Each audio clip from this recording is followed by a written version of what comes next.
नागपूर शहरातून आर्थिक फसवणुकीचे एक मोठे प्रकरण समोर आले आहे। प्लॉटचे मूल्य कोट्यवधी रुपयांचे असल्याचे दाखवून बँकेत गहाण ठेवत कर्ज उचलण्यात आल्याचा आरोप करण्यात आला आहे। मात्र बँकेच्या लेखापरीक्षणात संबंधित प्लॉटचे वास्तविक मूल्य खूपच कमी असल्याचे निष्पन्न झाल्यानंतर हा संपूर्ण प्रकार उघडकीस आला आहे। या प्रकरणी धंतोली पोलीस ठाण्यात 2 आरोपींविरोधात गुन्हा दाखल करण्यात आला असून तपासाला वेग आला आहे।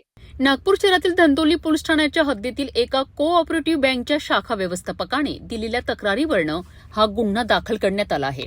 तक्रारीनुसार आरोपी पुरुषोत्तम मोहनलाल तापडिया आणि गीताबाई पुरुषोत्तम तापडिया यांनी संगनमत करून नागपूर येथील एका प्लॉटचे मूल्य सुमारे 1,40,00,000 रुपये असल्याचे दाखवत तो प्लॉट बँकेत गहाण ठेवला। त्यानंतर संबंधित मालमत्तेच्या आधारे कर्ज उचलण्यात आल्याचा आरोप करण्यात आला आहे। दरम्यान बँकेच्या लेखापरीक्षणादरम्यान संबंधित प्लॉटचे वास्तविक बाजार मूल्य दाखविण्यात आलेल्या मूल्यापेक्षा खूपच कमी असल्याचे निदर्शनास आले।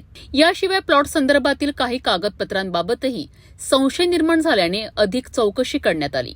तपासादरम्यान बनावट किंवा दिशाभूल करणाऱ्या कागदपत्रांच्या आधारे बँकेची फसवणूक करण्यात आल्याचा आरोप तक्रारीत करण्यात आला आहे।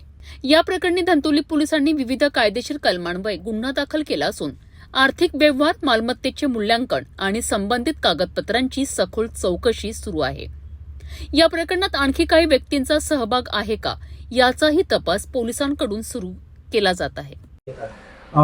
याच्यामध्ये असं होतं की सारस्वत बँक अजनी चौक इथल्या ज्या मॅनेजर आहेत स्वप्नाली पात्रेकर यांनी पोलीस ठाणे धंतोली येथे एक अर्ज दिलेला होता की त्यांच्या बँकेमध्ये पुरुषोत्तम तापडिया व त्यांची पत्नी गीताबाई तापडिया यांनी त्यांच्या अन्नधान्याच्या व्यवसायासाठी बँकेकडून एकूण मिळून 1,40,00,000 लोन घेतलेलं होतं आणि त्या लोनसाठी त्यांनी नागपूर येथील घर मॉर्गेज केलेलं होतं।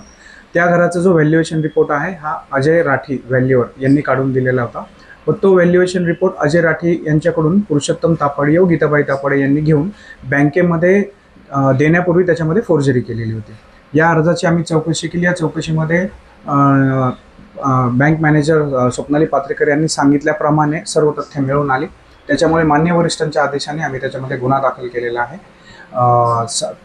126/2025 कलम 318(4), 340(2), 336(3) व 3(5) प्रमाणे गुन्हा दाखल केलेला आहे व सदर गुन्ह्याचा तपास हा चालू आहे।